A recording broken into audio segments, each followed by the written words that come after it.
దేవునికి స్తోత్రం. హల్లెలూయా. ప్రభునందు ప్రియమైన సహోదరి సహోదరులకు మన ప్రభు రక్షకుడైన క్రీస్తు యేసు నామములో మీ అందరికి వందనాలు. మరి పరిశుద్ధ గ్రంథం నుంచి మనం పాత నిబంధనలో సౌలు కోసం ధ్యానం చేస్తున్నాం. మరి నిన్నటి రోజుని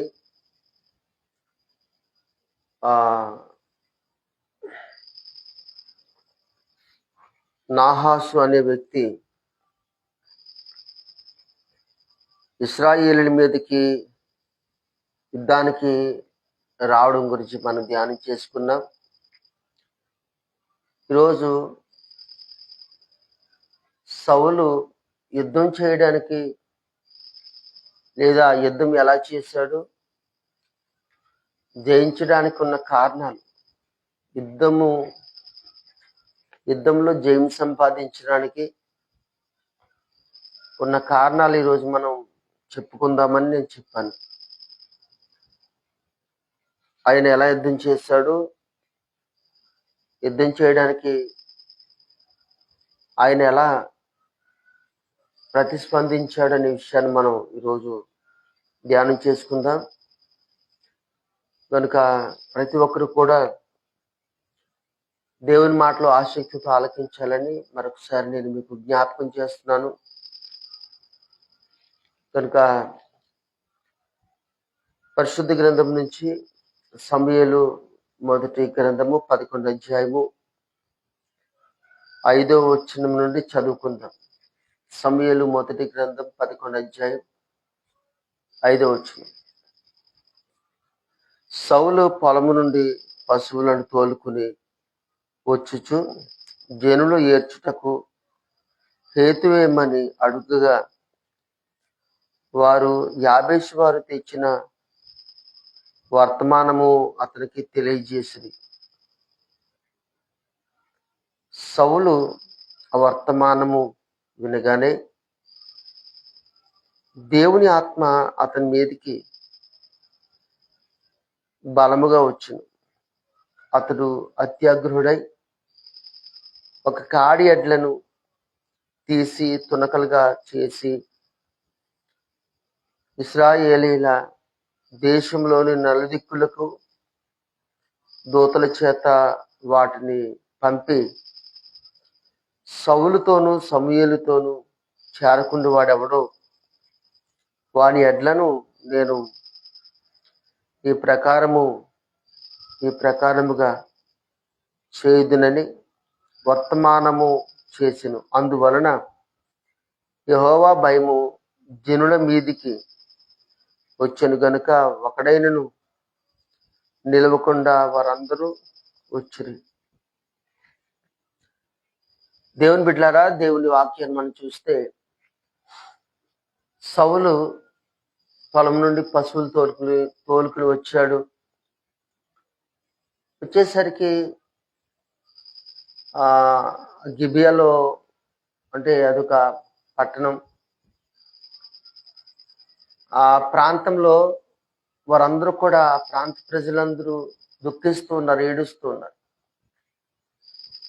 ఎందుకు ఏడుస్తున్నారు, అసలు కారణం ఏంటి అని అడిగితే, ఇలాగా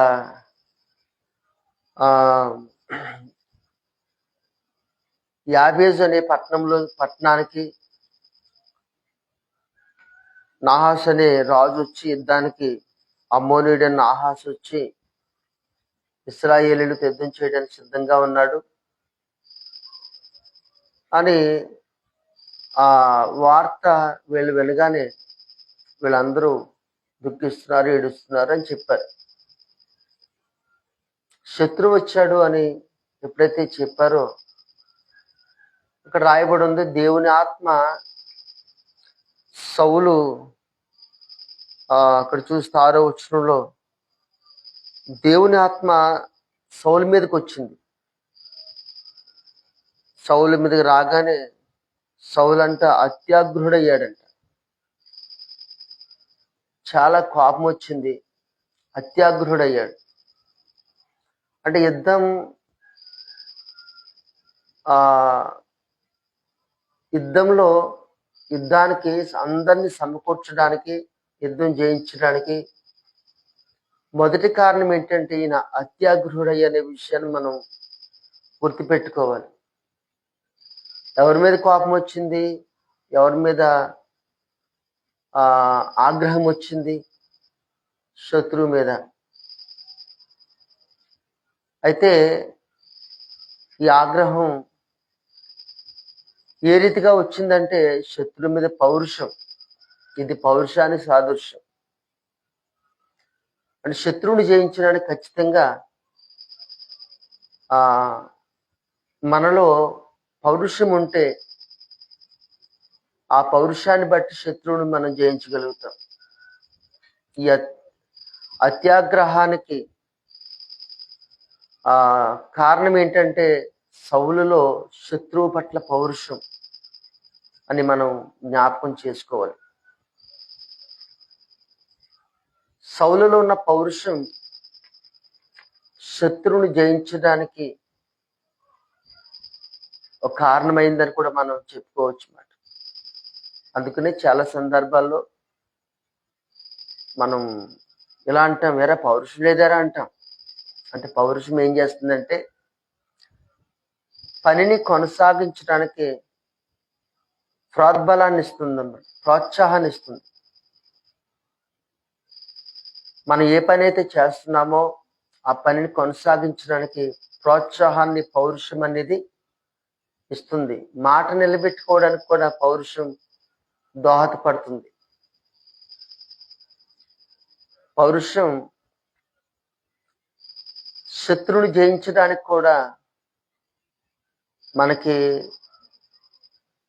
ప్రోత్సాహాన్ని ఇస్తుంది, వెనకడుగు వేయకుండా ముందుకు నడిపిస్తుంది. శత్రువు చేతిలో గెలవడానికి మనకి పౌరుషం ఉండాలన్నమాట. కానీ ఈ రోజుల్లో దేవుని బిడ్డలారా, మనుషులు గర్జించే సింహం అనబడే శత్రువు చేతిలో కొంతమంది గెలవడానికి కారణం పౌరుషమే.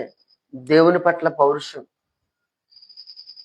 పౌరుషం కలిగి ప్రభు కొరకు నిలబడే వాళ్ళు చాలా మంది శత్రువు చేతి నుంచి బయటకు వస్తున్నారు. కానీ దేవుని పట్ల పౌరుషం లేని వారు శత్రువు కాళ్ళ కింద నలిగిపోతున్నారు. అందుకనే దేవుడు ఇలా అన్నాడు, మీ విరోధి అయిన అపవాది ఎవరిని మింగురుదునా అని గర్జించి సింహం తిరుగుతున్నాడు. అందుకని మీరు ఎలా ఉంటారంటే నిబ్బరమైన బుద్ధి గలవారై ఉండండి అని. మన విరోధి అయిన అపవాది గర్జించి సింహం తిరుగుతున్నాడు. వాడి కబంధ హస్తాల్లో పడిపోయి నలిగిపోయి వాడి కాళ్ళ కింద బానిసలైపోయిన వాళ్ళు చాలా మంది ఉన్నారు. ఎందుకు వాళ్ళు అలాగే ఉంటున్నారంటే పౌరుషం లేదండి. పౌరుషం లేదు. దేవుని పట్ల దేవుడు మనకు అనుగ్రహించిన ప్రత్యేకత పట్ల పౌరుషము లేదు, పరిశుద్ధత పట్ల పౌరుషం లేదు. అందుకనే చాలా సందర్భాల్లో మనుషులు ఎవరితోనే గొడవ పడితే వారితో మాట్లాడుకుని ఉండడానికి పౌరుషం చూపెడతారు. కనపడితే తల తిప్పేసుకుని వెళ్ళిపోతారు. పౌరుషం. అరే మాట్లాడమంటే మాట్లాడరా, మాట్లాడినాం, ఎందుకు మాట్లాడాను అంటాం. అది పౌరుషం, మంచిదే. కానీ ఆ పౌరుషం పరిశుద్ధతలో చూపించలేకపోతున్నారు. అక్కడ పౌరుషం ఉండడం లేదు. దేవుడు వారికి మంచి దేవునితో పాటు పరిశుద్ధంగా ఉండడానికి వారికి ఇచ్చిన అవకాశాన్ని చేజేతులారా పాడు చేసుకుంటున్నారు. అక్కడ పౌరుషం ఉండడం లేదు. ప్రభు కొరకు ప్రత్యేకంగా బ్రతకడంలో పౌరుషం ఉండడం లేదు. ప్రభు కొరకు నీతిగా బ్రతకడంలో పౌరుషం ఉండడం లేదు. ప్రభు కొరకు ఆ సాక్షులుగా జీవించడం పౌరుషం ఉండడం లేదు. అదే నిజంగా శత్రువుని చూడగానే సౌలు పౌరుషం తెచ్చుకున్నాడు దేవుని ఆత్మ ప్రేరేపణ ద్వారా. అందుకనే ఒకసారి మనం బైబిల్ గ్రంథం చూస్తే రాజుల మొదటి గ్రంథంలో మరొక వ్యక్తి ఉంటాడు. 19:9 మనం చదివితే, రాజుల మొదటి గ్రంథము 19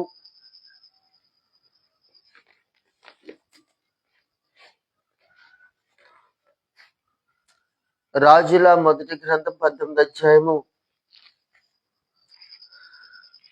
9 నేను చదువుతున్నాను. రాజుల మొదటి గ్రంథము 19:9.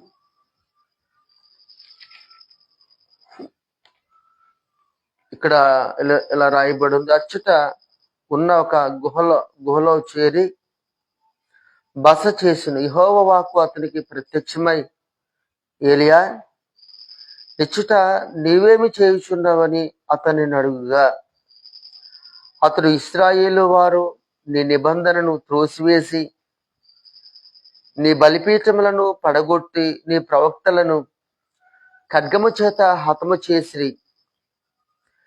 సైన్యములకు అధిపతియు దేవుడునగు యెహోవా కొరకు మహారోషము గలవాడనై నేను ఒక్కడను మాత్రమే మిగిలి ఉండగా వారు నా ప్రాణమును కూడా తీసివేయుటకై చూచుచున్నారని మనవి చేసెను. ఇక్కడ ఏలియాతో దేవుడు మాట్లాడుతున్నాడు.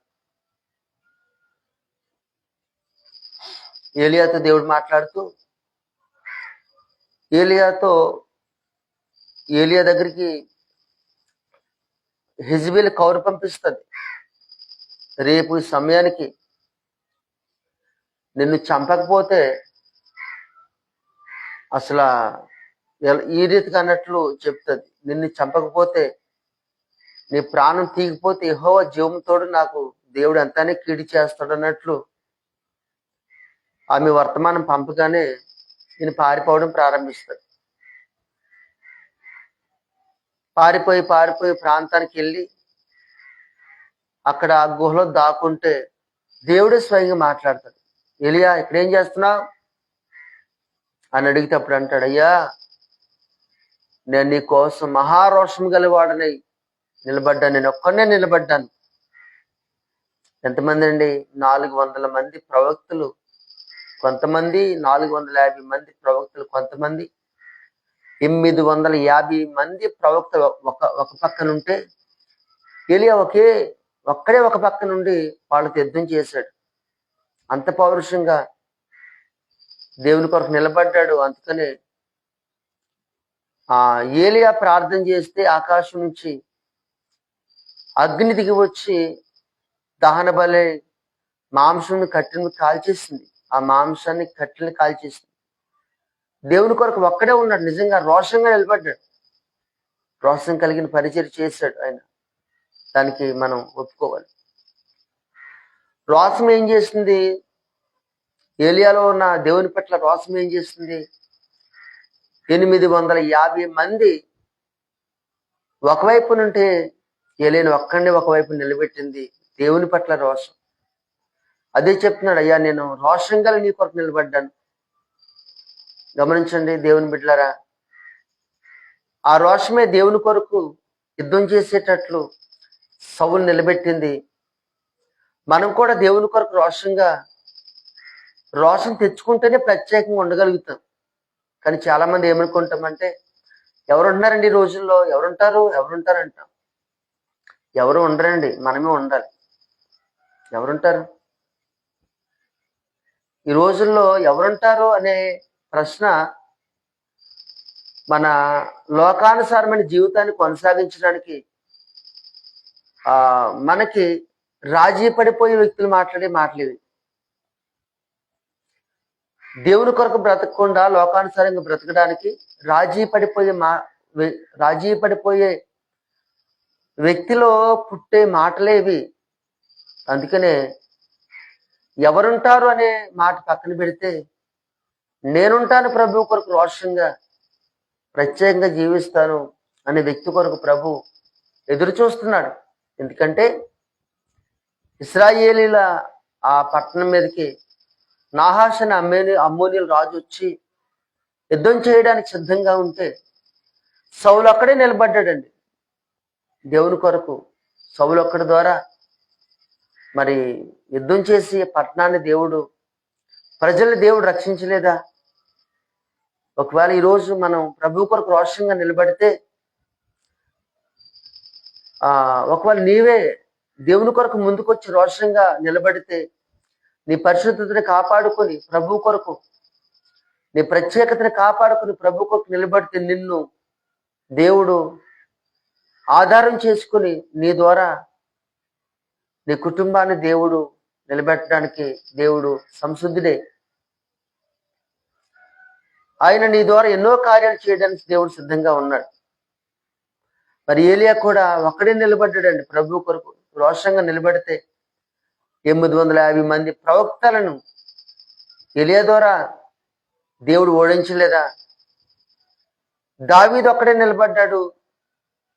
అందరూ పారిపోతారు గొలియాతుని చూసి, దావీదు ఒక్కడే నిలబడ్డాడు. ఆ దావీదు ద్వారా దేవుడు గొలియాతును పడగొట్టి ఫిలిస్తీన్లను ఓడించి ఇశ్రాయేలుడికి గొప్ప రక్షణ కలుగు చేయలేదా? గమనించండి, పౌరుషం అనేది శరీర సంబంధమైన పౌరుషం మనకు ఉపయోగపడుతుంది. ఆత్మ సంబంధమైన పౌరుషం మనకంటే మన శరీరానికే కాదు, మన ఆత్మకి ఉపయోగపడుతుంది. గమనించండి, అందుకని ఆత్మ సంబంధమైన పౌరుషాన్ని మనం తెచ్చుకోవడం ద్వారా మనం రక్షింపబడతాం, మన కుటుంబం రక్షింపబడుతుంది, ప్రభు కొరకు మనం నిలబడతాం. అందుకని మొదటి మాటలు చూస్తే ఆయన అత్యాగ్రహుడై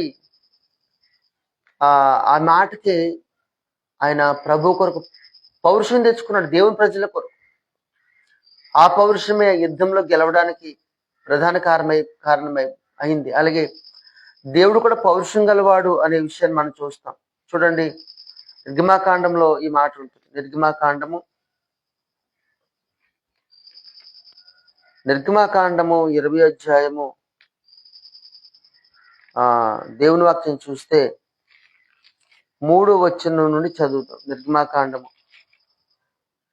20 అధ్యాయం 3వ వచనం. నిర్గమాకాండం 20 అధ్యాయం 3వ వచనం. నేను తప్ప వేరొక దేవుడు నీకు ఉండకూడదు. పైన ఆకాశం అందే గాని, క్రింద భూమి అందే గాని, భూమి క్రింద నేల అందే గాని ఉండు దేని రూపమునైనను విగ్రహమునైనను నీవు చేసుకొనకూడదు. వాటికి సాగిల పడకూడదు, వాటిని పూజింపకూడదు. ఎలయనగా నీ దేవుడు నేను యెహోవానగు నేను రోషము గల దేవుడును. చూడండి, ఇక్కడ దేవుడు ఎంత చక్కగా మాట్లాడుతున్నాడండి. ఎలయనగా నీ దేవుడిని యెహోవాను నేను రోషము గల దేవుడును. నన్ను ద్వేషించు వారి విషయంలో 3-4 తరముల వరకు తండ్రుల దోషమును కుమారుల మీదకి రప్పించుచు, నన్ను ప్రేమించి నా ఆజ్ఞలను గైకుని వారిని 1000 తరముల వరకు కరుణించు వాడనే ఉన్నా. చూసారండి, దేవుడు తన గురించి తను చెప్పుకుంటూ అంటాడు, నేను ఎవరినో తెలుసా? రోషం గల దేవుణ్ణి. అవునండి, ఈ ప్రపంచాన్ని సృజించిన దేవుడు, ఈరోజు నిన్ను నన్ను కలుగజేసిన దేవుడు, నీవు నేను ఇంత క్షేమంగా ఉన్నామంటే, ఇంత ఆరోగ్యంగా ఉన్నామంటే ఆ దేవుడు రోషం గల దేవుడు అంట. ఆ దేవుడు ఏ దేవుడైతే రోషం కలిగి ఉన్నాడో ఆ రోషాన్నే సౌలు తెచ్చుకున్నాడు ఆయన ఆత్మ ద్వారా. అందుకనే యుద్ధాన్ని జయించాడు. మన ముందుకెళ్ళినప్పుడు దొరుకుతుంది. రోషం యుద్ధాన్ని జయించడానికి ఒక కారణమైపోయింది. అలాగే ఆ రోషం ఏలియా 850 మంది ప్రవక్తలకి ఎదురుగా నిలబడి ప్రభు కొరకు వారందరి నిజంగా ప్రజలందరినీ ప్రభు వైపు తిప్పడానికి ఆ రోషమే ఏలియాకి దోహదపడింది. ఈ రోజులో కూడా చాలా మంది ప్రభు కొరకు ప్రత్యేకంగా జీవిస్తున్నారండి. మనకైతే అది మనకు తెలియకపోవచ్చు, కానీ చాలా మంది జీవిస్తున్నారు. చాలా మంది ప్రభు కొరకు చాలా రోషంగా జీవిస్తున్నారు. వాళ్ళు రోషంగా జీవిస్తున్నారంటే అది దేవుని రోషం. అందుకనే వారి పవిత్రతని కాపాడుకుంటున్నారు, పరిశుద్ధతని కాపాడుకుంటున్నారు, ప్రభు కొరకు ప్రత్యేకంగా జీవించి సాక్షులుగా ఉన్నారు. అనేకులు ప్రభు దగ్గర నడిపిస్తున్నారు రోషం. అందుకని ఈరోజు దేవుని బిడ్డలారా, ఎన్ని సంవత్సరాలు దేవుని మందిరానికి వెళ్ళావు అని దేవుడు అడిగి పరలోకాన్ని తీసుకోడండి. ఎంత కానుకిచ్చావని దేవుడు అడగడు. ఎంత పని చేసావు దేవుడి పని అని అడగడు. కానీ దేవుని కొరకు రోషంగా నువ్వు ప్రత్యేకంగా ఉన్నావా? దేవుని కొరకు నీ పరిశుద్ధతని కాపాడుకున్నావా? దేవుని కొరకు నీవు నీతిగా బ్రతికావా? దేవుని కొరకు నువ్వు సాక్షిగా బ్రతికావా? నీ ప్రవర్తనను చూసి ఎంతమంది ప్రభు దగ్గరకు వచ్చారు, ఎంతమందిని ప్రేరేపించావు అని దేవుడు అడుగుతాడు. ఆ ప్రత్యేకతను బట్టే, ఆ పవిత్రతను బట్టే, ప్రభు కొరకు సాక్షిగా నిలబడ్డాన్ని బట్టే దేవుడు నిన్ను పరలోకాన్ని చేర్చుకుంటాడు. కానీ సీనియారిటీ ప్రభుకి అవసరం లేదు. కనుక దేవుని బిడ్డలారా, యేసు ప్రభు ఈ లోకానికి వచ్చి 33.5 సంవత్సరాలు జీవించాడు. ఆయన ఇలా అంటాడు, నాలో మీరు పాపం స్థాపించగలరా అని సవాల్ చేసి దేవుడు అడిగాడు. అందుకనే మన ప్రభు కొరకు నిలబడే మనము ప్రభు వలె పరిశుద్ధంగా బ్రతకాలంటే రోషం కలిగి జీవించాలండి. ఆ రోషం మనం నిలబెడుతుంది ప్రభు కొరకు. కనుక దేవుని బిడ్డలారా, మీరు రోషం కలిగి ఉంటే, ప్రభు నిమిత్తం రోషం కలిగి ఉంటే పాపంలో పడిపోరు. మీ పరిశుద్ధతని కాపాడుకోగలుగుతారు. మీరు ప్రత్యేకంగా జీవించగలుగుతారు. మనుషుల కొరకు కాక దేవుని కొరకు భక్తి చేయగలుగుతారు. దేవుని పక్షంగా నిలబడగలుగుతారు. అలా మీరు నిలబడగలుగుతున్నారంటే ఖచ్చితంగా మీలో రోషం ఉన్నట్లే. నిలబడలేకపోతున్నారంటే దైవ సంబంధమైన రోషం లేదు. మీకు తెలుసా, మీతో యుద్ధం చేసే వ్యక్తి మీకంటే బలవంతుడు. ఆ మాట ఎఫెసీయులకు రాసిన పత్రికలో ఉంది. వాడు మిమ్మల్ని పడగొడతాడు, ఓడిస్తాడు, పరలోకాన్ని దూరం చేస్తాడు. అందుకని రోషం కలిగి భక్తి చేయండి. ప్రభువు కొరకు ప్రత్యేకంగా ఉండండి. ఈ పరిశుద్ధతని కాపాడుకోండి. ప్రభు ఉచితమైతే ఇంకా కొన్ని అంశాలు, సౌలు యుద్ధంలో గెలవడానికి కొన్ని అంశాలు ఉన్నాయి. అవి కూడా ప్రభు చిత్తమైతే రోజుకి ఒక్కొక్కటి మనం ధ్యానం చేసుకుందాం. సమయం సరిపోదు ఒకేసారి చెప్పడం. కనుక ప్రభు కొరకు రోషం కలిగి ఉండండి. అపవాదిని జయించండి. మీతో పాటు అనేకులు ప్రభు కొరకు సంపాదించండి. అటు కృప దేవుడు మీకు అనుగ్రహించునుగా. ప్రార్థన చేద్దాం. అవకాశం ఉంటే ప్రార్థనలో మీరు ఏకీభవించండి. ప్రార్థన. స్తోత్రం ప్రభువా, పరిశుద్ధులకు దేవా, మహిమాస్వరూపి ప్రభువా, ఎంతమంది అయితే మాటలు విన్నారు వారందరూ కూడా మీ కొరకు రోషం కలిగి పాపాన్ని విడిచిపెట్టి పరిశుద్ధతను కాపాడుకుంటూ నీతిగా బ్రతికే కృప దయచేయండి. మీ కొరకు ప్రత్యేకంగా జీవించే కృప అనుగ్రహించుకోండి. విత్తబడిన వాక్యానికి నీరు పెట్టి ఫలించండి. మా ప్రభు రక్షకుడైన క్రీస్తు యేసు నామములో అడిగి మిక్కిలి వినయంతో బ్రతిమాలుకొనుచున్నాను తండ్రి. ఆమేన్. దేవుని ప్రేమ ఈ మాటలు విన్న ప్రతి ఒక్కరికి లోకంలో సకల పరిశుద్ధులకు ఇప్పుడు ఎల్లప్పుడు సదాకాలము తోడే ఉండును గాక. ఆమేన్, ఆమేన్, ఆమేన్. అందరికి వందనాలు. దేవుడు మీ అందరినీ దీవించును గాక. ఆమేన్.